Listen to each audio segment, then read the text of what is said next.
Здравствуйте всем. Спасибо за то, что откликнулись на наше приглашение, пришли на очередную нашу передачу. Сегодня тема у нас, она возникла не случайно. К сожалению, мы вынуждены поменять тему. Мы хотели обсуждать проблемы образования, проблемы здравоохранения, но, к сожалению, у любой телевизионной передачи есть обратная связь. И исходя из обратной связи, я думаю, что каждый из вас с этим сталкивался. Наши граждане, к сожалению, уровень доверия к нашей политической системе, к политикам упал. И простые люди стали, лично мне так говорили, зачем что-то обсуждать, все равно жизнь к лучшему не поменяется. На выборах звучат одни лозунги, а в жизни, к сожалению, потом мы видим другое. Все это говорит о серьезном кризисе политической системы. Второй момент, почему выбрана такая тема, и у меня лично большая вера и надежда на новое поколение. Каждое поколение на разных исторических этапах решает определенные задачи.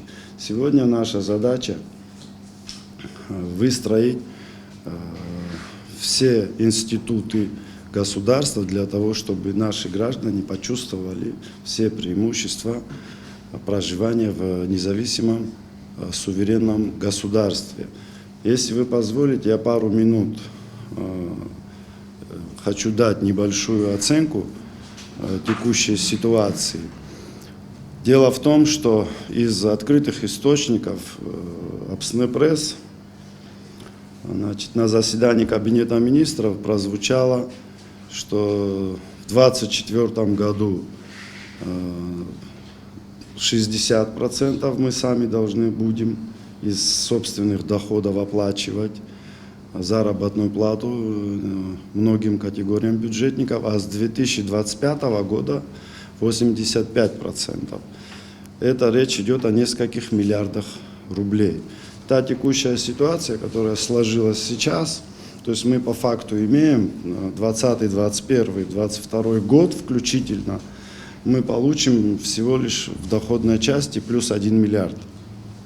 То есть за 3 года 1 миллиард. Такой темп роста доходов бюджета и небольшой рост экономики, он не позволит нам реально осуществить вот эти планы по 2024-2025 году. Например, глава государства озвучил как достижение профицит. Профицит, я вам так скажу, сложился только потому, что правительство неправильно посчитало доходы. Доходы бюджета занижены. И когда по заниженным показателям перевыполняется план, то создается иллюзия, что в государстве все хорошо. Приведу пример. За полугодие текущего года план был более на 100 миллионов занижен, чем было по факту собрано в прошлом году. Поэтому мы слышим такие цифры. Но даже такой темп, он не устраивает ни государство, ни народ. И этот темп, он для нас не новый, он был такой же до 2015 года, когда в районе 15-20% росли доходы бюджета. Нам нужен темп, который был в 2015-2016 году, когда доходы бюджета росли кратно. И, например, премьер-министр в Гагре озвучил, что уже сейчас не хватает 4 миллиарда. Я могу сказать, уже сейчас не хватает 7 миллиардов, а не 4. Поэтому возникает вопрос, как нам дальше жить. И задают тоже граждане вопросы. Это вопрос доверия. Без доверия невозможно решать серьезные большие задачи. И вы все представители значит, нового поколения. Вам интересна политика, вы публично высказываете свое мнение, активно участвуете в политических процессах. И, естественно, значит, возникает вопрос, есть ли потенциал и у нового поколения, и у нашего государства, способны мы решать большие задачи, или же вот этот к нам приклеится, что мы ничего не можем. Значит, поэтому, это мое мнение, что кризис политической системы, потому что эта система только за последние 6-7 лет, она порождает только кризис. И все практически политики в стране говорили о том, что политическую систему надо менять, но после выборов эта тема уходит на второй план. И это ошибка, и даже сейчас не надо быть большим специалистом, чтобы понять, мы практически целенаправленно входим в очередной политический кризис. И значит, вот такие темы, которые возникают кризисные, и вопрос, связанный с госдачей в Пицунде, значит, вопросы, связанные с иностранными инвестициями, с энергетикой, с недвижимостью, все, что это нас ждет. И поэтому нам надо искать пути выхода. Я хочу, значит, предоставить слово. Значит, сегодня у нас в гостях присутствует Саид Бея. У нас для журналистов, это я говорю, представители общественно-политических организаций сегодня. Саид Бея, как информирован, вы вступили в ряды АНД. И вот на ваш взгляд, вот есть ли потенциал и как нам дальше двигаться? Несомненно, все, что касается вопросов, которые вы здесь поднимаете, и на повестке дня те вопросы, которые за несколько дней были мне переданы, я над ними думал долго, и в принципе по роду своей деятельности сталкиваешься с таким вопросом, как вот касаемо нового поколения. Новое поколение, гарантия успешного будущего, так звучит, да, наша сегодняшняя тематика круглого стола. Мне лестно, что с меня начали. Есть более опытные люди, которые проработали и в городском собрании, и не только, и жизненный опыт, наверное, гораздо высокий, чем у меня, более опытные. Спасибо большое. Я бы хотел сказать следующее. Вот если те, кто работает в школах, невооруженным глазом заметят, что поколение есть. Подрастающее поколение есть. И то поколение, которое уже созрело, оно у нас есть. Но, к сожалению, по большей части не остаются люди у нас. Самый главный вопрос – это вопрос ресурсов. Ну, вы знаете, что ресурсы есть у нас и финансовые, да, но главный капитал – это человеческий капитал. Если нет человеческого капитала, нет ресурса, как профессионала, да, который обладает определенными компетенциями, знаниями, любая идея, она провальна. Любая идея. Идеи реализуют люди на местах. Есть у нас эти люди или нет? Это серьезный вопрос, это не вопрос Саида Бея, который частным образом может заниматься какими-то исследованиями, это вопрос государственных институтов. И сегодня вы верно подметили о том, что у нас кризис не только идей, у нас кризис ресурсов, ресурсный кризис. У нас в первую очередь мы должны поднимать вопросы, каким образом мы можем привлекать эти ресурсы. Вы знаете, что часто говорят о Сингапуре, да? Очень часто апеллируют к Сингапуру. Но Сингапур достаточно богатое государство, они привлекают ресурсы в свою страну. Ну, да, например, да, в области здравоохранения, когда можно привлечь иностранных специалистов, если нет внутри в нашем государстве. Но у нас же вопрос так не стоит. У нас каким образом вопрос сегодня ставится? У нас те ресурсы, которые есть человеческие, они утекают от нас. Умов фактически не остается, И получается какое-то противоречие, да? Мы будем кого-то приглашать, тогда как собственные ресурсы, собственный человеческий капитал мы не используем на 100%. А что касается экономического кризиса, это вот та самая инвестпрограмма, которой на недавнем тоже собрании, на недавней встрече, где я выступал, вот это тот самый кризис, когда по инвестпрограмме мы привыкли к тому, что вот у нас есть средства, нам помогают, но эта помощь когда-то прекратится. Вы сказали о цифрах, вы сказали, в каком году это примерно будет прекращаться, но я так понимаю, что правительство, любое правительство, данное или следующее правительство в любом случае будет снова обращаться к российской стороне для того, чтобы снова поддержали и сроки увеличили, да, чтобы они не сжимались. Но это путь в никуда, согласитесь. Если мы возьмем другие страны, например, Японию, какие ресурсы были у Японии?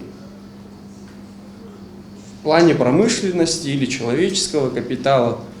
Но мне кажется, идеи и механизмы реализации данных идей, они возникают тогда, когда у нас руки завязаны. Я не говорю о том, что инвестпрограмму надо прекращать, но все-таки внутренние ресурсы надо использовать, и не только человеческие, уже экономические в том числе. Сегодня мы слышим о том, что необходимо привлекать инвесторов, да? Кто же против?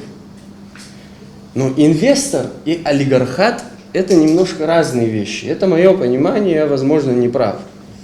В условиях экономической изоляции политической, ну, частичной, так скажем, отчасти в экономике у нас есть какая-то свобода, в плане Российской Федерации нам оказывает поддержку, да? Но в условиях такой изоляции политической, в условии сурового нашего законодательства, распродавать наши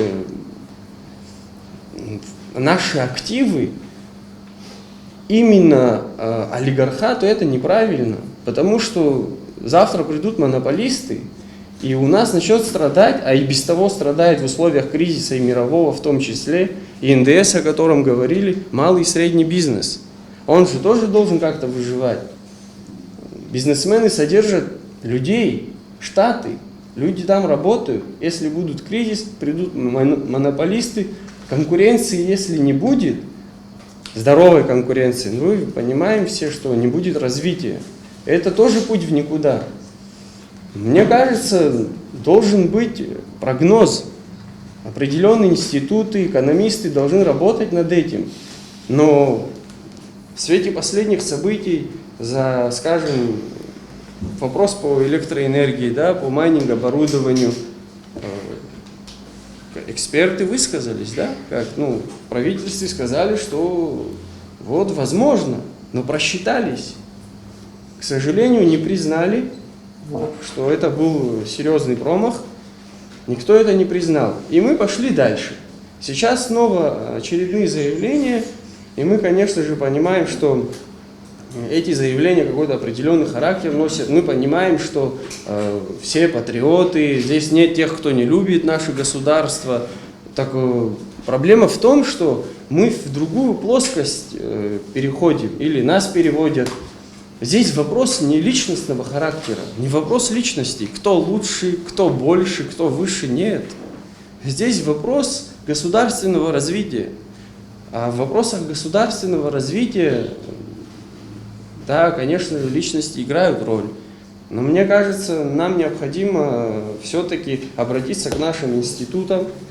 И когда сегодня говорят о том, что мы не можем содержать наши объекты, новое поколение, если я отношусь к новому поколению, я смотрю немножко иначе к этому. Образование, здравоохранение, силовой блок. У нас, вот вы озвучили, в процентном соотношении финансируется Российской Федерацией. Но если мы не можем содержать данный институт, это же не значит, что мы должны передавать эти институты другому государству.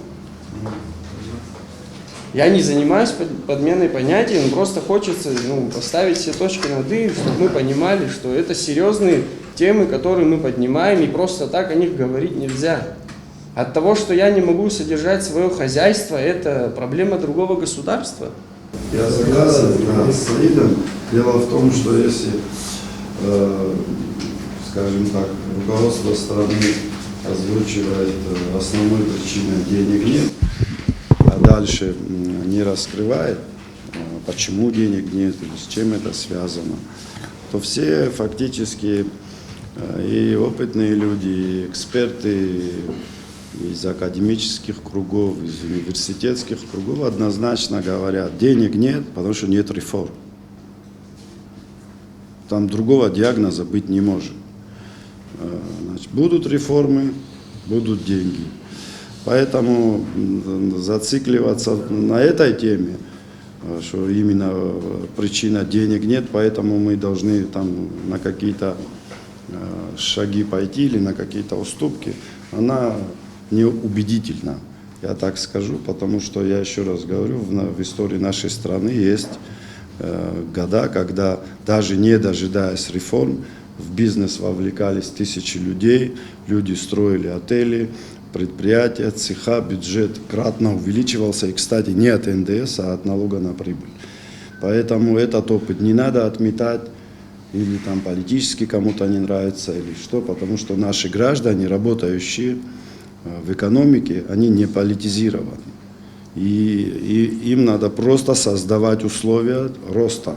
Будут эти институты внедряться, будут деньги, и поверьте мне, нам грех жаловаться. У нас на одного жителя приезжает более 7 туристов. Даже несмотря на то, что это не самый богатый турист, такой страны второй в мире нет. Надо создавать условия и в первую очередь научиться управлять финансовыми потоками, менять законодательство. Далее я хочу предоставить слово. Спасибо, что пришел. Сегодня мы обсуждаем государственные проблемы и все, что с ними связано, в том числе и реформы тоже.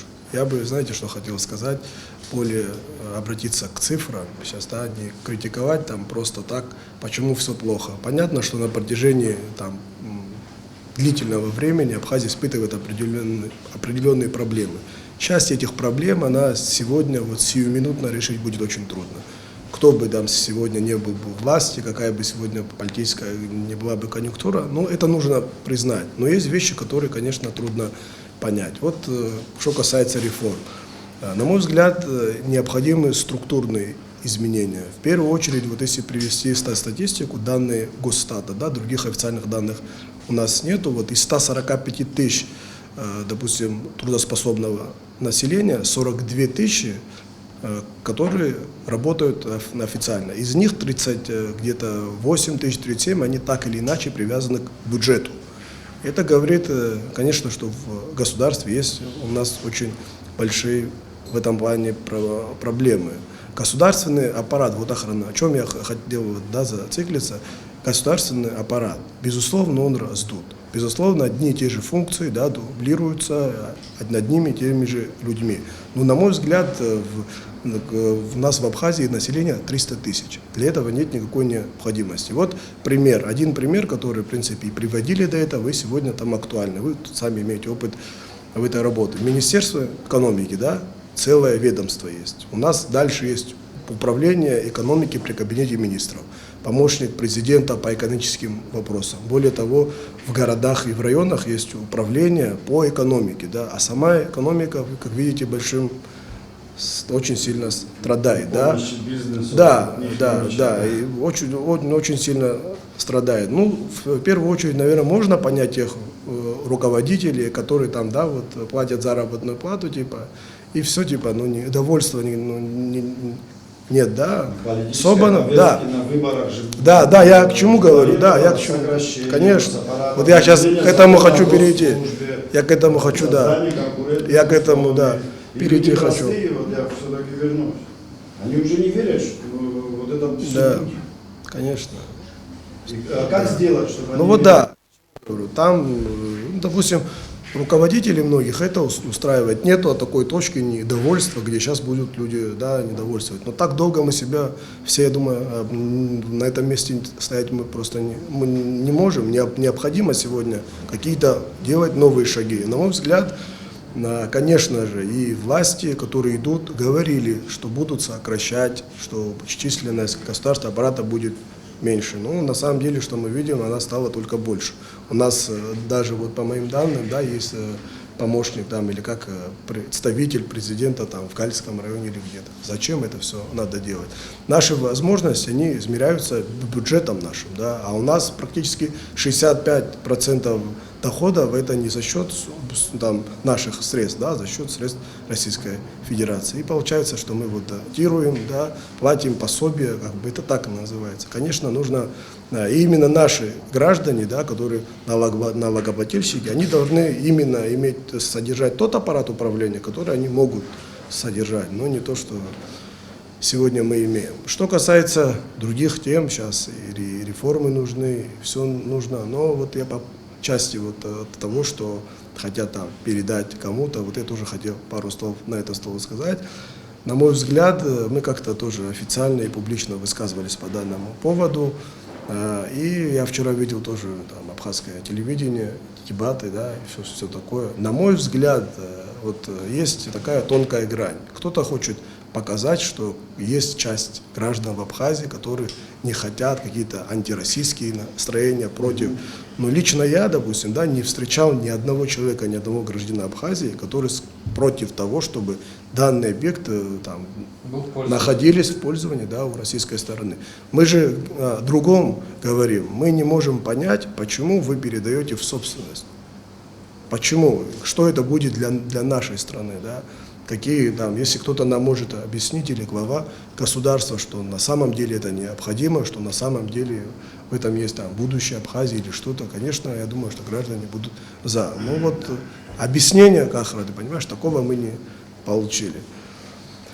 Что касается других реформ, ну вот часто мы там на круглых столах, часто на каких-то мероприятиях говорим о выборности, да, главы администрации. Много раз говорили о выборности да, мэра, в принципе, да, и когда вот есть какие-то политические процессы, особенно президентские, да, мы там видим у всех. Реформа вот в этом направлении. Ну, уже сколько времени прошло. Мы как-то депутатами, когда были, что-то пытались инициировать. Но все стоит на одном месте. У меня вопрос к нам всем. И к власти, в принципе, ко всем. Сколько мы это время будем оттягивать и сколько мы будем стоять на одном месте. Ведь если наши граждане, я всегда говорю, что источник власти – это граждане, наш народ. И люди писали письма, обращались, ну, я не знаю. На мой взгляд, сегодня есть парламент, можно принять закон о столице, если кто-то боится, что будут там во всех городах. На мой взгляд, все равно человек, я сейчас лично никого не имею в виду, но на мой взгляд, человек избранный и назначенный – это вот две разные вещи, и тем более для города, я думаю, что такая практика могла бы быть, в принципе, да. Что касается других еще тем, что еще мы не затронули, понятно, реформы, но экономику нашу, да, выстраивать нужно. В последнее время я часто слышу о том, что нету средств, всегда нету средств, но есть вещи, вот честно вам скажу сейчас, объективно, есть некоторые уголовное судопроизводство, где в прокуратуре, на мой взгляд, лежат оконченные составы преступления с огромными финансовыми хищениями. Сбербанк Абхазии, вот просто, да, если взять в пример, 1 200 000 000 или 1 100 000 000. Эти же средства были у нас, это же наши деньги. Говорит о том, что нету, но они-то были, а куда они ушли? И самое что, да, и никто не несет ни за что ответственность. Мы обсуждаем темы всегда об экономике и говорим о том, что нету. Но эти средства были там, и в других местах тоже были. Там есть много уголовных дел, да? Где эти средства? Ни средств нету, нет ни тех, кто за них несет ответственность. Я что имею в виду, то есть, чтобы мы там руки не опускали, то, что, как говорится, что у нас ничего нет, вот все там, ждите там 20 лет, на мой взгляд, все по-иному, но просто нужна воля. В некоторых случаях нужна воля.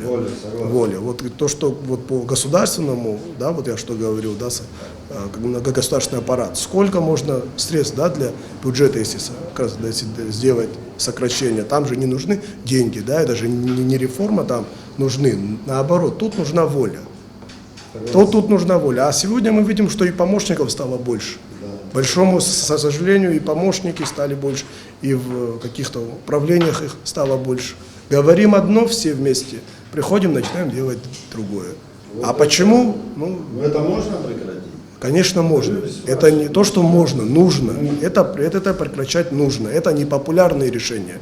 Это очень непопулярные. Но любое дело государственное, если в интересах наших граждан, оно будет непопулярно. Но надо делать, к чему-то идти. Просто так сидеть.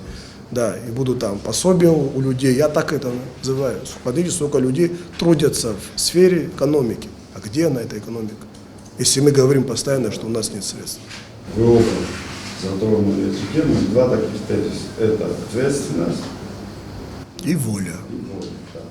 Поэтому Нету воли. та политическая система, вот примеры приводила по энергетике, принимаемые решения, в других секторах. И, конечно, политическая система должна соответствовать тому, чтобы была ответственность за принимаемые решения. Когда принимаются решения, и никто ни за что, да, так скажем, не отвечает. Получается так. Да, миллиарды могут пропасть, или ущерб может быть нанесен, и при этом никто не виноват. Конечно, это она не отвечает времени. Что касается, тоже Саид затронул, вопросы связаны с взаимоотношениями с Россией. Я хочу вот вам прямо зачитать. Спутник Абхазия приводит слова Александра Скакова. То есть, чтобы нас не обвиняли там, в политических вопросах. Александр Скаков, это политолог, он приезжал много раз в Абхазию. Значит, мы его все знаем. Да, тем более это, значит, высококвалифицированный эксперт. По его мнению, политика России по отношению к Абхазии установлена на десятилетия вперед и меняться не будет. То есть хорошее отношение к нам определено. Но республика должна разработать программу создания жизнеспособной экономики. То есть речь идет о том, что у нас должна быть своя национальная повестка. Дело в том, что это тоже одна из причин кризиса, с моей точки зрения. Когда 2 года на политической повестке доминирует, значит, повестка, да, связанная с Россией или с иностранными инвестициями, а наш народ, ну, по моему мнению, может у вас другое мнение, вы каждый выскажетесь, люди ждут, когда будут решаться, что такое национальная повестка, вопросы демографии, помощь молодым семьям, строительство жилья, рабочие места, вопросы образования, вопросы здравоохранения. Вот этой национальной повестки практически нет. И когда идет вот такой перекос, естественно, все это приводит к политическим кризисам. И, казалось бы, с одной стороны, вроде несложный вопрос о той же госдаче, но в итоге вот эти минусы политической системы мы идем так большими шагами к большому политическому кризису. Это, опять же, обещанные были и прозрачность, и открытость, значит, и значит, другие, да, реформы, которые потом почему-то не исполняются, почему-то считается, что они не первостепенные. А жизнь показывает, что они, оказываются, первостепенные. По крайней мере, по той же госдаче, по Пицунде, вот вчера Леван Лагула, я слушал, он правильно сказал, что если бы мы обсуждали открыто, публично, у нас сегодня такой ситуации не было бы. Я сразу хочу ему предоставить слово. Зирашимас, я думаю, не стоит все сбрасывать на молодое поколение. Ну, не молодой, ты уже седой. Поэтому я говорю, не стоит на них все сбрасывать. Да есть, я просто... Я думаю, что вот если отвечать на первый вопрос, основные причины отсутствия глубоких реформ, уже многие об этом говорили. Мне кажется, что ошибка заложена в системе, ошибка заложена в суперпрезидентской власти. Почему не происходит реформ? Потому что группа или группировка, которая приходит к власти, даже с относительно небольшим, скажем так, уровнем доверия, ну там 50 с небольшим, да, процентов может набрать, она получает, эта группировка, всю полноту власти. Через обычно 2,5 года, извините за такое, может быть, грубое, да, слово, но прибирает к себе все ветви власти. То есть проходят выборы в парламент, парламент становится там, скажем так, пропрезидентский, по крайней мере, так считает обычно, да, каждая следующая власть. Ну и далее по этому кольцу мы двигаемся, потом закрывается власть, это вопрос к открытости ее. Потом народ начинает стучаться в двери власти, и когда не видит выхода, ну, выбивает дверь. Ну, в общем, да. Почему так происходит? На мой взгляд, потому что мы находимся в этом кольце, где уже долгие годы у нас власть перетекает из одной группы к другой группе, и нет поля для появления новых сил. Нет поля. Где гарантия, что появится третья группа, она тоже не попадет? Она не может, к сожалению, ей сложно появиться, потому что и финансовые, и политические рычаги чаще всего находятся, да, у власти, ну потом власть меняется и так далее. Поэтому мне кажется, что очень важно, сегодня тоже прозвучало, это чтобы больше сил, да, больше прав было на местах. Мы это видим, кстати, вот в последнее время очень активно, мы это видим по Пицунде, по городскому собранию, который, собственно, и можно сказать, что вот запустил этот механизм вот пицунской такой гражданской активности. Мы это видим по Агудзере. Мы видим, что общество хочет и желает участвовать в политической жизни. Поэтому, на мой взгляд, что вот одно из основных, чтобы дать эту подпитку, да, чтобы у нас появились социальные лифты, чтобы у нас появились новые группы, да, в хорошем смысле, нам нужно дать больше власти на местах. Вот, сделает ли это любая последующая власть? Ну, у меня, к сожалению... Глава администрации. Если, ну, представим себе, что, допустим, если как бы чуть-чуть больше конкретики, да, допустим, мы избирали бы мэра города Сухум, на примере, да, вот, мы избираем мэра города, мэр города себя хорошо проявил, он получает большую поддержку огромного города, он становится независимой фигурой и уже может конкурировать, в том числе, за место президента, да, вот, но власти невыгодно, чтобы мэр города был конкурентом, поэтому ей выгодно его назначать, потом получить от него какие-то электоральные, скажем так, да, поддержку электоральную, ну и, собственно, вот мы кружимся вот, да, вот в этом танце, скажем так. Вот, я думаю, что вот этот плохой политический фон, который создался за последнее время. Второй момент, почему, мне кажется, не появляются силы новые в том числе, это потому, что мы перенесли нашу политику на площадь. Ну, когда у нас нет возможности открыто обсуждать все вопросы, мы переходим на площадь, а не все хотят на площади разрешать конфликты, да, которые есть. Поэтому, собственно, вот снова в этом нашем соку мы варимся. Я думаю, что в этой связи нам нужны, конечно, перемены, в том числе вот, мы говорим о конституционной реформе, которая никак не начнется, никак не проведется. Вот. Мы будем создавать комиссии будут принимать какие-то свои решения, ну и потом... У нас здесь присутствует журналист, который, если я правильно помню, говорил, если что-то хотите угробить, создайте комиссию. Сейчас не будем их называть. Это не журналист говорил, это, кажется, говорил не только журналист говорил. Вот, да, некоторые политические деятели Абхазии тоже. В общем, я к чему? Вот эту, для того, чтобы изменить, да, нашу систему, в которой заложена ошибка, а это Конституция. Без конституционной реформы, без большого общественного обсуждения, без даже требования уже от общества, что мы не хотим, например, избирать следующего президента по старой схеме. Ну просто не хотим, мы не будем его избирать. Понимаете, то есть как бы другого какого-то альтернативного пути, когда, ну представьте себе, что пришел к власти человек, ну и теперь у него вся полнота. Будет он делиться самостоятельно? Я думаю, что нет. Спасибо большое. Я сразу хочу предоставить слово Гуру. Конфликт братьев.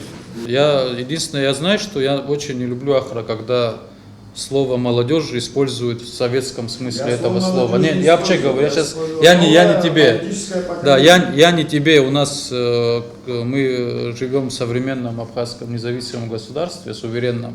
но у нас штампы у нас работают советские, которые уже нам не подходят, они нам не нужны.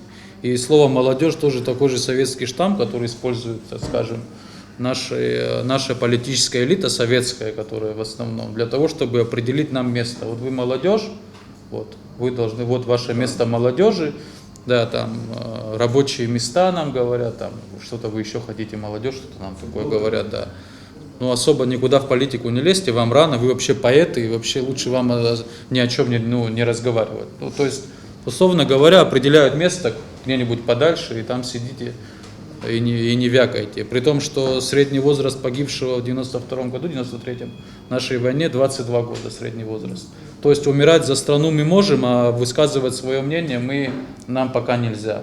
Да? И когда 200 гектаров заповедника, единственного заповедника на берегу моря, который в Абхазии находится, мы говорим, что мы не хотим, чтобы его отдавали, нам лучше молчать. Мы вот в такой Абхазии живем, двойных, тройных, пятерных стандартов. Потом удивляемся, почему живем плохо. А что касается вот темы сегодняшней, да, реформ нет и не будет. Это уже очевидно. Обычно, если вы что-то хотите сделать, у вас какая-то задача, вот вам дома нужно, допустим, штукатурку сделать. Вы зовете мастера, который будет делать штукатурку, вы не позовете там электрика.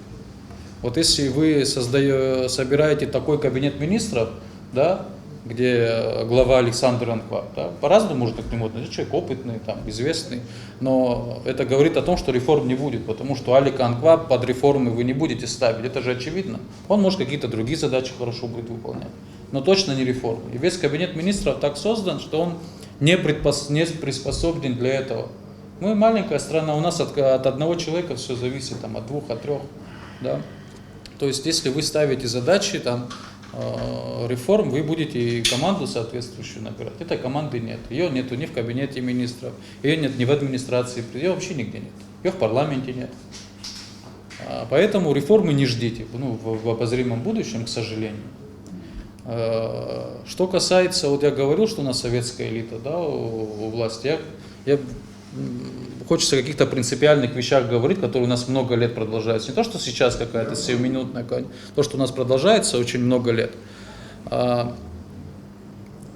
Советскому человеку, советскому политику, вообще слово реформы это для него как ладанная черта. То есть, да, это слово, которое на них очень плохо действует. Я вот помню слова бывшего премьер-министра Артура Артемовича. Он когда уходил, сказал: я хотел провести реформы, но этот народ реформы не хочет. Да? Ну, может быть, тогда мы не хотели, да, а сейчас, так скажем, они не хотят. Это, конечно, я с иронией говорю. Так что реформы не ждите. Единственная для нас возможность получить реформы, нам, народу Абхазии, это эти реформы потребовать. В такой форме, в которой нам не смогли бы отказать. Вот если мы такие реформы потребуем, народ, да, поверьте мне, будут и кадровые перемены будут, и под нас вообще власть должна под народ подстраиваться, под его желание, под его, так скажем, под необходимость. То, что реформы назрели, очевидно. У нас системы образования нет. Есть человек, который, ты же много лет работал, да? Ты работаешь в системе, 9 лет работал. У нас системы образования нет. Она вообще стала элитной. Если у тебя есть деньги, тогда ты можешь позволить, если у нас система образования, практически, я думаю, таких школ нету. Если ребенка отправлять на дополнительные задания, значит, у вас системы школьного образования нет. Это очевидно, это один плюс один. И что у нас получается? У нас получается, что по сути такая сегрегация экономическая. Да? То есть, если семья не может позволить ребенку нам дополнительные задания, то он автоматически, ребенок, он будет хуже учиться, а те, кто имеет больше, у нас деньги в основном чиновники имеют, там, их приближенные. И у нас сегрегация идет уже на уровне детей. Мы детей разделяем, условно говоря, на первый и второй сорт. Это очень ужасно говорить, но это на самом деле так. Да, это просто мы живем в нездоровом обществе, нездоровом государстве, в котором все нормальные вещи нарушены. И в первую очередь нам надо делать, нам надо восстановить нормальный порядок вещей, чтобы черное было черным, а белое было белым. Когда говорят о молодежи, практически с работой у нас большие проблемы. Почему все хотят в государство, почему столько у нас бюджетников? Да? То есть проще всего получить работу где-то в государственной, кого-то попросить на выборах, и тебя там устроить, там за 10 тысяч сидеть, штаны протирать и никакую пользу ни народу, ни самому себе не приносить. У нас так а? Да, это пособие, да. То есть ты практически ничего не делаешь и просто получаешь зарплату. Ну, в основном так у нас происходит. Мы от этого должны уходить, потому что вопрос уже сохранения, выживания, это уже не смешно. Просто надо, это странно. Потенциал. Да, потенциал. Измениться. У нас, конечно, у нас есть потенциал. У нас не такая большая территория, не такое большое население, что нам нужны были там десятки миллиардов долларов и там, не знаю, десятки тысяч ученых. Нам не нужно это все. Нам 10 человек могут Абхазию поменять. 10 человек на правильных местах. Там президент, премьер, не знаю, генеральный прокурор, 10 человек. Мы что, 10 человек не можем набрать в Абхазии? Это все делается, и что... Сейчас важный вопрос по Пицунде тоже хотелось бы сказать в общем контексте. Это и до Пицунды проблема была. У нас для инвесторов гектары находятся каким-то образом. Да, основа жизнедеятельности у нас в Конституции написана эта земля. У абхазского народа сегодня земли нет. Если кто-то там считает, что абхазский народ чем-то обладает, да, абхазского народа земли в Абхазии нет. В лучшем случае там 6 соток где-то в деревне. Все самые лучшие земли в Абхазии уже давно принадлежат не нам. Давно. Мы просто об этом не знаем, потому что кадастра нету земельного. Поэтому его и не делают, чтобы мы увидим, кому все принадлежит. И народу на эти вопросы надо, чтобы народ на это обращал внимание. Если, к примеру, у нас будет информация, да, мы сможем, например, озвучить 50 самых больших землевладельцев в Абхазии, вот их фирмы и их учредители, на кого эти оформлены. Тогда мы вообще все поймем, что такое абхазская политика за 30 лет. Вот, да, и народу абсолютно станет понятно, что вообще происходит. Мы 200 гектаров Пицунды отдаем, при этом у абхазов земли нет. И мы должны к этому нормально относиться. Мы выходим на телевидение, что-то говорим, и нам рот затыкают. Когда мы просто очевидные вещи говорим. Просто 1+1. Ты говоришь 1+1, тебе говорят, заткнись, ты дурак. Ну как так можно? Ты поэт. Ты поэт, молчи, да. Но... У вас доступа нет. Сейчас чуть сумбурно, я подытожу быстро, я подытожу быстро. Да, Саид, ты очень важную вещь сказал. Я считаю, что сегодня представители народа, в полном смысле этого слова, это городские депутаты. Я объясню почему. Как у нас депутатами парламента становятся, мы прекрасно понимаем. Да? Большинство депутатов абхазского парламента кому-то обязаны за свое депутатство. Большинство, не все. Там есть, так скажем, исключения, которые подтверждают правила. То есть полностью говорить, что парламент представителей народа, я не буду. Потому что это не так. Что тоже касается и президентов нашей страны, не только нынешнего, и предыдущего. Когда человек идет президент, он много кому обязан.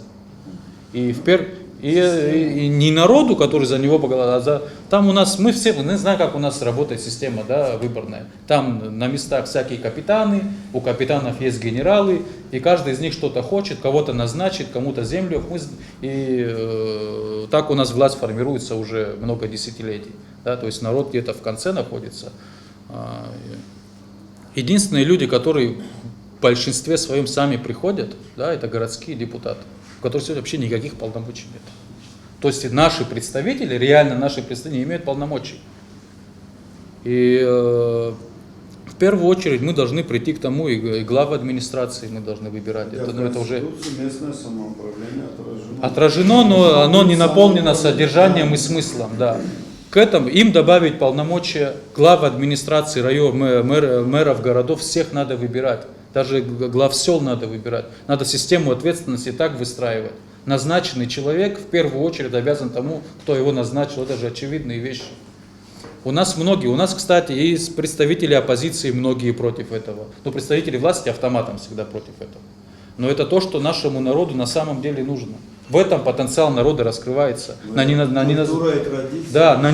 уровне все решается. И вот хороший пример, о котором Ливан сказал, вот как пицунские депутаты отреагировали на... Там, правда, и у них и с депутатом парламента повезло, и местные депутаты, да. Я считаю, этим людям, которые на самом деле нас представляют народ, им нужны больше полномочий, чтобы они на многие процессы могли влиять.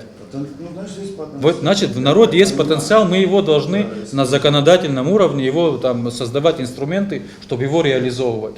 Это очень важный вопрос. У нас его, это, ну, опять же, это вот наследие советское. Мы не понимаем, почему выборный, они не понимают, почему выборный лучше назначенного.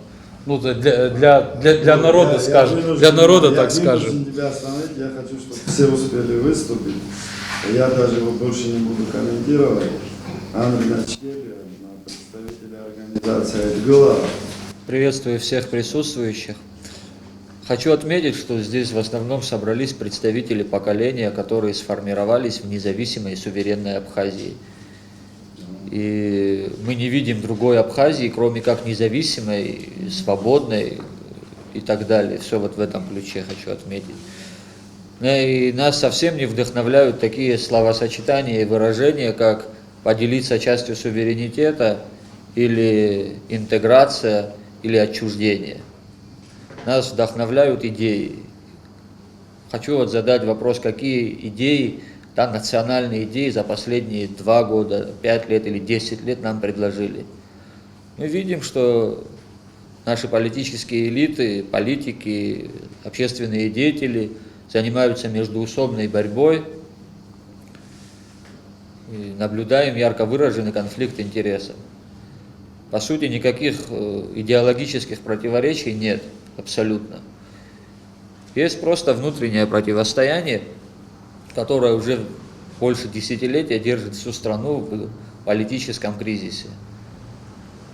Что касается реформ, то основное, что необходимо, это укрепление государственных институтов, в первую очередь. На ключевые должности должны занимать ответственные люди.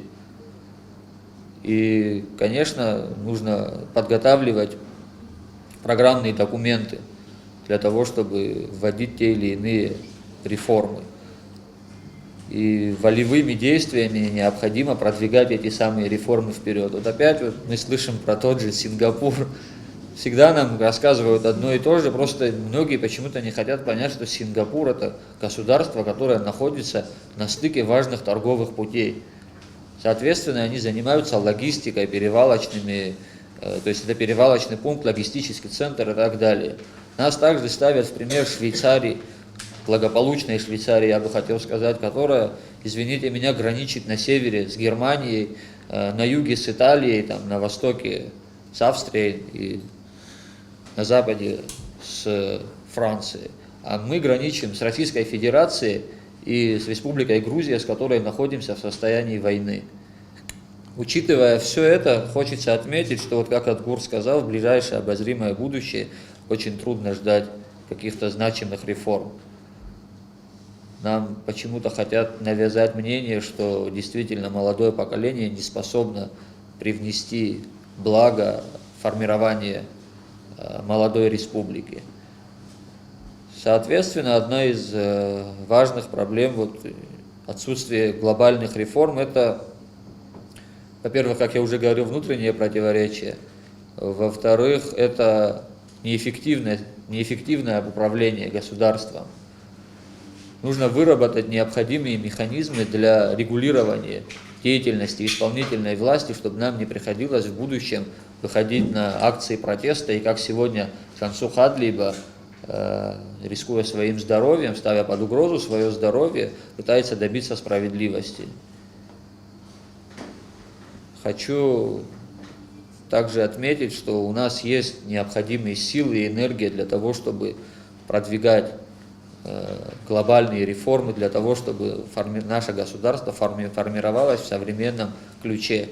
Понимаете, где-то будущее уже наступило, а где-то вот у нас оно никак не может наступить.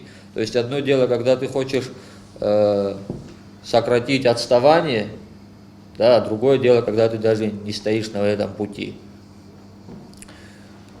При этом также хочу еще отметить то, что подобные мероприятия показывают то, что есть о чем говорить, есть с кем говорить. И, конечно же, хочу поблагодарить за приглашение. Спасибо большое. Добрый день, уважаемые коллеги. Спасибо за то, что пригласили на данное мероприятие. Несомненно, потенциал есть. Я вот послушал многих своих здесь оппонентов, друзей, коллег. И вот Саид Бея сказал о том, что у нас мы проседаем в части грамотных, хороших специалистов, которые утекают из республики. Несомненно, этот момент есть. Я, с учетом того, что являюсь доктором, являюсь, так сказать, блок мой – это медицина и здравоохранение, то с отчасти здравоохранения, к сожалению, точно так же, как и во многих других структурах, мы также проседаем. Это и оказание услуг, качественных услуг, это и то, что мы сегодня огромное количество своих пациентов отправляем за пределы республики, потому что не в состоянии им здесь помочь, не в состоянии диагностировать, а иной раз и полечить. Относительно недавно вы все являлись свидетелем того, как нас безжалостно поедала пандемия и к чему все это привело. Привело это, я вам скажу, к чему. Ориентировочно где-то к 1000, а то и более смертям. То есть там неофициальная цифра, конечно, поменьше, вернее побольше, а официальная цифра немножко другая. Поэтому многие еще по сей день не могут отойти от этого, и неизвестно, что нас ждет завтра. Неизвестно, что нас ждет завтра, и более того, неизвестно, как мы будем реагировать, и хватит ли у нас ресурсов, сил и возможностей на все это.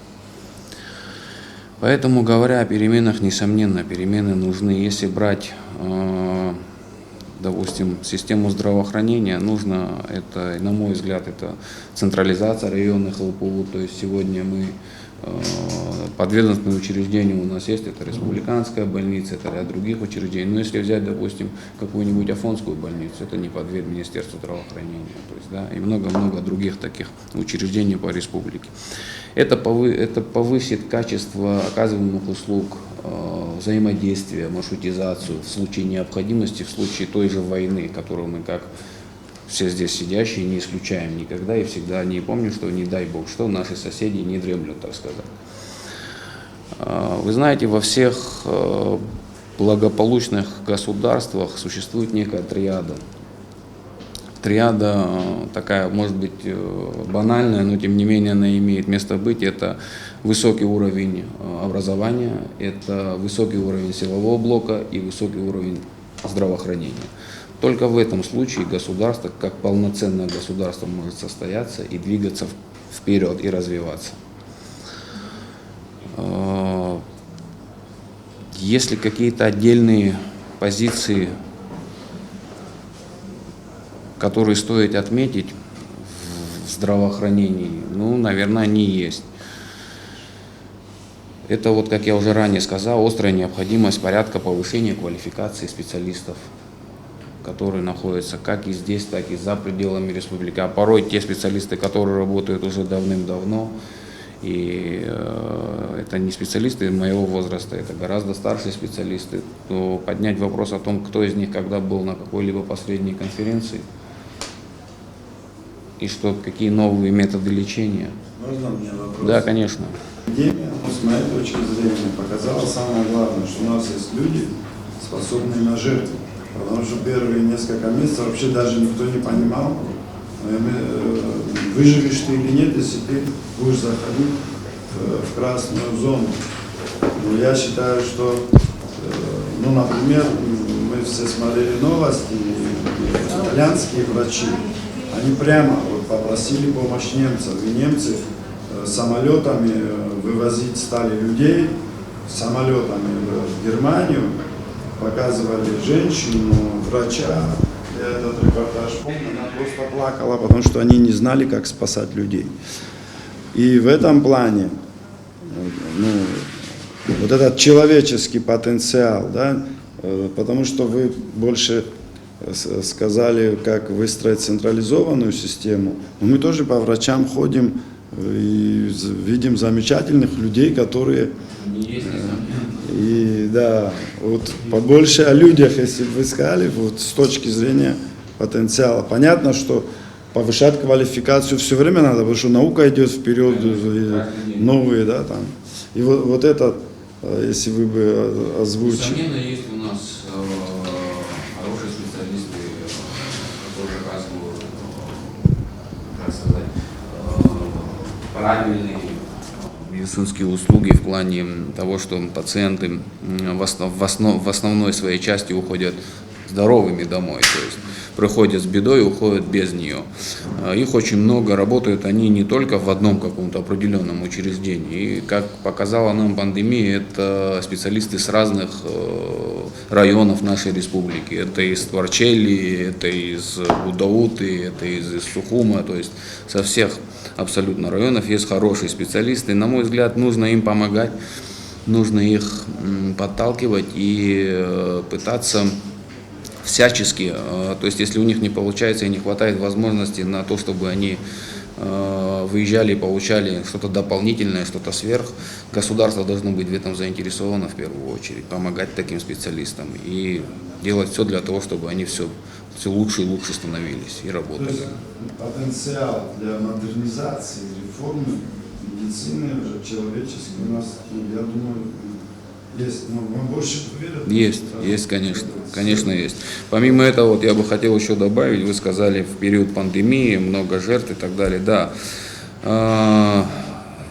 Не могу не сказать о том, что на тот период времени, как вы все знаете, не только для Италии, для многих других стран, это было что-то непонятное, скажем так, да, и для нас в том числе, несомненно. И на мой взгляд, на тот момент Валерий Рамшухович внес очень глубокий, наверное, смысл, который сейчас, может, мало кто понимает, но те, кто понимают, еще тогда уже было это видно. То есть суть в том, что он, если вы помните, у нас был период, когда мы закрыли государственную границу.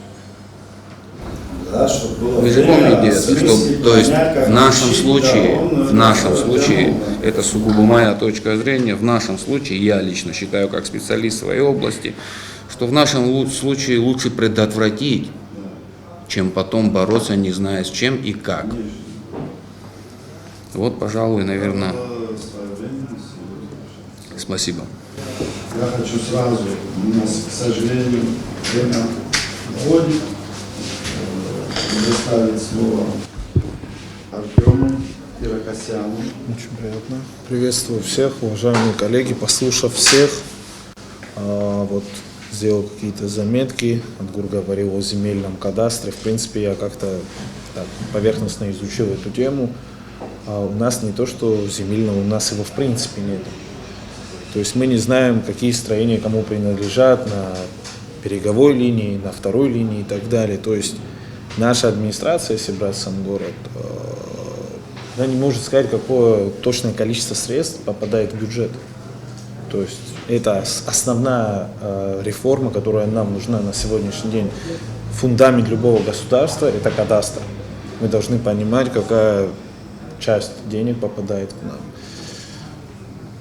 Налогообложение наше также очень сильно подхрамывает, можно сказать, на сегодняшний день. Я лично уже прочувствовал на себе, у меня стояла инкасса, как у предпринимателя. И когда ты приходишь, спрашиваешь, почему так, внятного ответа нету. Хотя все, что нужно, уже там лежит и сделано. Обязательно нужно что-то менять в налоговой сфере. Нужно понимать, за что мы платим, как мы платим, для кого мы платим, куда уходят наши средства.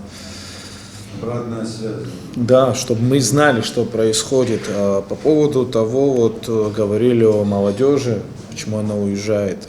К сожалению, даже мои одноклассники, мои сверстники остались где-то в России, они получили огромнейший опыт в работе, и они не хотят к нам приезжать, потому что мы не можем предоставить им какие-то блага для того, чтобы они хотели работать. Также можно поговорить о цифровом кадастре, который уже давно у наших недругов заингурских давно есть. Они его подписали в блокчейн.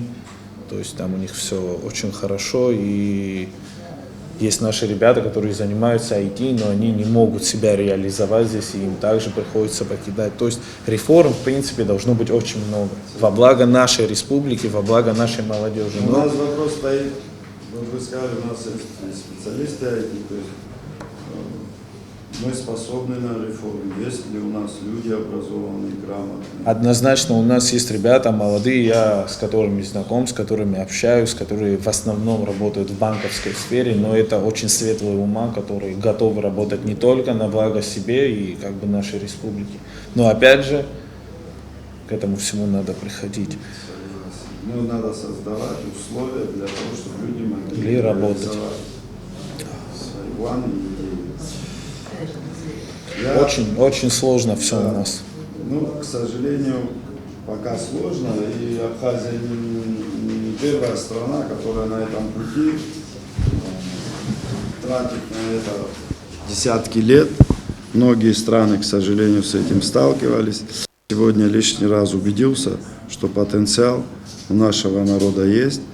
Есть люди образованные, грамотные и с желанием что-то менять.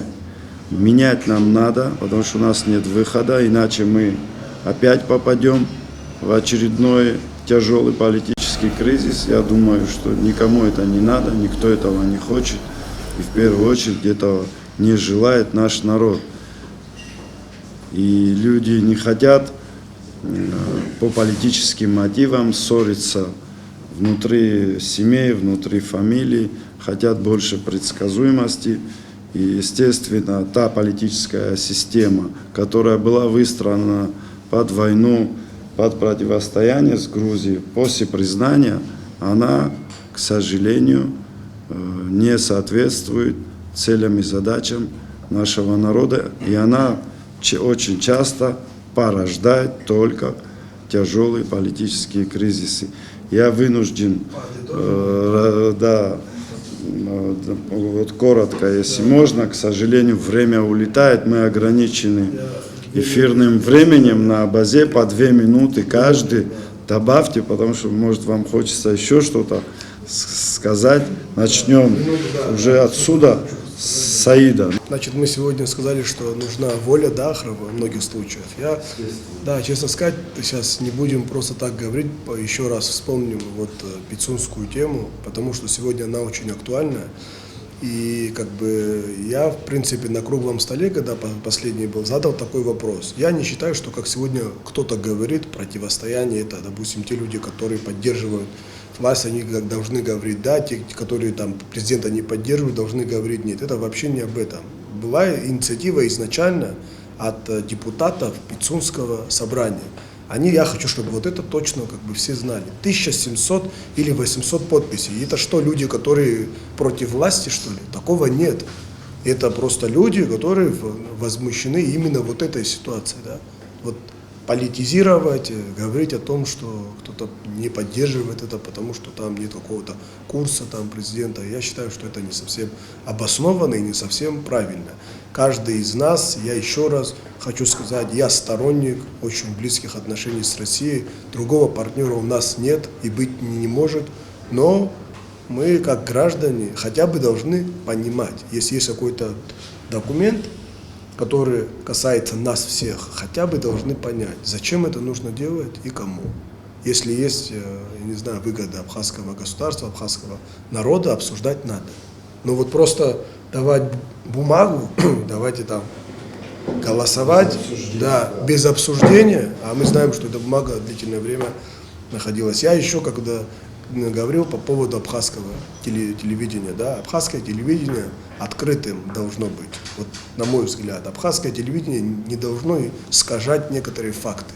К большому сожалению, я видел передачу по той же Пицунде, где там были люди, как бы, знаете, фон был такой, что есть граждане Абхазии, которые выступают против, а вот нужно быть патриотом, чтобы быть за продажу. Но кто патриот, кто не патриот, я, знаете, как есть прямые эфиры, готов от своей организации выйти в любое время и подискутировать на эту тему с любым человеком, да, с чиновником, и объяснить им свою позицию. И свою позицию, чтобы люди понимали. А вот единственное у меня такое обращение к абхазскому телевидению, чтобы какие-то вещи не искажали и делали это все объективным. Нет плохой, хороший. В отношениях с Россией мы все должны быть хорошими. Не кто-то должен быть плохим. Спасибо. Да. Снимаете, покажете партию. Иван, Кацуцов.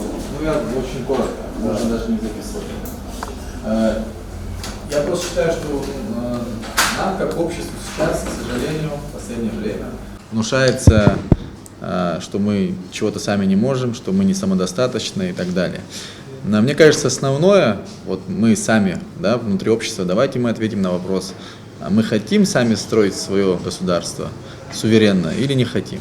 Вот если мы хотим, значит нам нужно, есть такое хорошее абхазское слово «ахшуилацера», вот садиться, собираться, искать пути. Если мы не хотим, ну, тогда давайте тоже ответим на этот вопрос.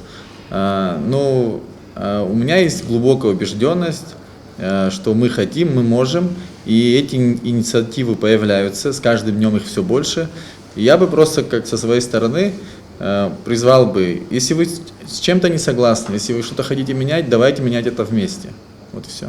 Хочу обратиться, конечно, ко всем гражданам нашей республики и ко всем заинтересованным в ее суверенитете, в становлении нашего государства как правового мощного государства, что только единое государство, только единый народ способен отвечать всем внешним и внутренним вызовам. И тот раскол, который сейчас, в котором сейчас мы пребываем, конечно, влияет и на реформы, и на все аспекты нашей жизни. Рано или поздно мы все же сможем его преодолеть, и тогда мы сможем уже... Все это станет импульсом для того, чтобы мы толкали реформы. Спасибо. Я коротко скажу. Вот вопрос Пицунты — это сейчас первый из таких вопросов, которые нас ожидают в ближайшее время. Нас ждет еще вопрос продажи недвижимости иностранцам под соусом апартаментов. Законопроект уже готов. И нас ждет попытка либерализации, то есть продажи энергетики. Вот эти три, я считаю, ключевых вопроса, которые полностью противоречат интересам абхазского народа и государства, ставят под угрозу существование самого государства как такового и народа. Пицунда вопрос немного другой сферы, да, тоже очень важный. Ну вот два вопроса, вопрос недвижимости и энергетики, вопрос, так скажем, экзистенциальный для абхазского народа. И в этой связи, если ты знаешь, что будет происходить в будущем, ты должен к этому готовиться. И хочу сказать, что сегодня ситуация нас обязывает, а не вопрос желания, а нам объединяться людям, которые хотят строить свое независимое, сильное государство, честное государство. Нам надо объединяться и создавать такую серьезную, мощную политическую платформу, которая будет отражать интересы абхазского народа и защищать абхазский народ от угроз, которые его ожидают в будущем. Да, и я очень надеюсь, что этот процесс в ближайшее время, так скажем, начнется и завершится. Я сам буду максимально этому содействовать. Спасибо большое. Было очень интересно послушать всех выступающих. Я сделал некоторые выводы для себя. Понятно, что эти выводы не окончательные. Вы абсолютно с вами согласен практически по всем вопросам. Хотел бы отметить, у нас был лидер, который мог сказать, озвучить повестку дня и создать ту самую идеологию. Идеологией нашей была свобода. Мы эту свободу получили. Следующей идеологии не стало. На этом идеологии, когда не стало, возникло ощущение, что мы не знаем, что нам делать. Цель достигнута, а что делать дальше? Касаемо молодого поколения, обращаясь к старшему поколению, хочу сказать, посмотрите на нас, и может с критикой, может с похвалой, не знаю, но мы есть плоды вашей жизнедеятельности. Мы, молодое поколение, это плоды жизнедеятельности старшего поколения. эти вещи не раздельны. Семья не может, ребенок не может отдельно без отца развиваться как-то, да, или без дедушки, с бабушкой. Поэтому, если молодой человек не воспитан, то это проблема не только молодого поколения. Если он не образован, это не только проблема молодого поколения, это наша общая боль, это наша общая проблема. Говоря о проблемах, нельзя сказать и о том, что все-таки есть еще и положительные моменты. Я слушал, ну просто я не могу не сказать, я слушал о том, что вы говорили, глав нужно назначать, выбирать, да, а не назначать. Ну, вы знаете, мы и президентов выбираем. Но вот мне кажется, нам должно в очередной раз просто, спустя какое время, не знаю, но нам должно повезти. Вот нам не везет, наверное, я не знаю. Но вы говорите, не повезет, да. Но с Владиславом Мардзенко нам повезло. Извини, так устроено, что нам никогда не повезет. Ну вот никогда не повезет. А касаемо глав, ну, не знаю, как у вас в районах. Я могу сказать, по Гагринскому району, например, очень хорошо знаю Юрия Львовича Хагуш, ну, могу сказать, что в Гагре с данной личностью вот повезло Гагре. Очень много инициатив, которые от него исходят. Сейчас вопрос Пицунды, это не обсуждается. А противоречия нет? Если это хороший глава, он на выборах выиграет, то это где одно другому нет, не противоречия. Вы знаете, сейчас я вам хочу сказать о другом. Вы говорите о том, что нужно выбирать главу, но при этом есть городское собрание, которое утверждает главу.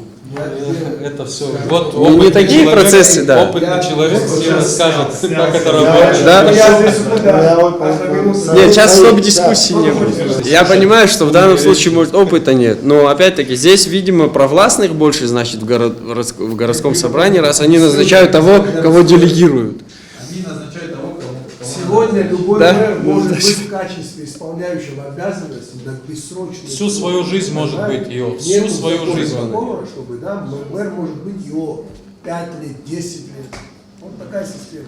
Я хочу завершить нашу встречу. Я очень рад, что вы открыто, прямо, корректно высказали свое мнение. Я еще раз убедился в том, что потенциал у нашего народа есть, несмотря на то, что нас не миллионы, и всегда представители иностранных государств удивлялись тому, что им не верилось, что нас мало, потому что и поэты, и писатели, и спортсмены, и олимпийские призеры, и оперные певцы. Это все говорит только об одном, что да, наш народ талантливый, наш народ стремится к лучшему, и потенциал нашего народа значительный. Я и обращаюсь к тем, кого мы не пригласили, чтобы они не думали, просто формат передачи не позволяет пригласить много гостей. Еще раз спасибо.